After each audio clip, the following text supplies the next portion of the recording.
Hi hello friends, మా ఇంటి ముందు కరివేపాకు చెట్టు, దానిమ్మ చెట్టుతో పాటు కరివేపాకు చెట్టు ఇంత పెద్దదైంది చూస్తూ ఉండంగానే. సో మొదటగా మేము ఒక మొక్క తెచ్చి పెట్టాము, వాటర్ అయితే పోసాము. కానీ ఇంత పెద్ద అవుతుంది అనుకోలేదు. ఎందుకంటే గ్రామాల్లో మేకలు అవి ఇవి వచ్చేసి తింటుంటాయి, పీకేస్తుంటాయి.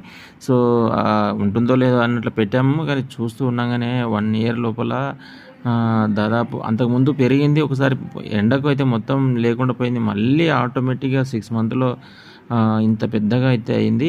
సో ఈ కరివేపాకు చెట్టుతో మా మా 3 ఇండ్లు బయట కొనకుండా చాలా ఫ్రెష్‌గా పప్పులోకి గానీ, ఇంకా వేరే ఐటమ్స్‌కి పోసేసుకోవడానికి చాలా తాజా కరివేపాకుతో అయితే వంట చేయడం జరుగుతుంది. సో మా 3 ఇండ్లే కాకుండా చుట్టూ ఉండే దాదాపు ఒక 7, 8, 10 ఇండ్ల వాళ్ళైతే వంట చేసే ముందు, అంతకుముందైనా సరే ఇక్కడికొచ్చి కరివేపాకు తీసుకొని వెళ్తుంటారు వాళ్ళకి కావాల్సినంత. మరిన్ని వీడియో కోసం మా ఛానల్ చూస్తూనే ఉండండి. లైక్ చేయండి, కామెంట్ చేయండి. Please subscribe my channel. Thank you.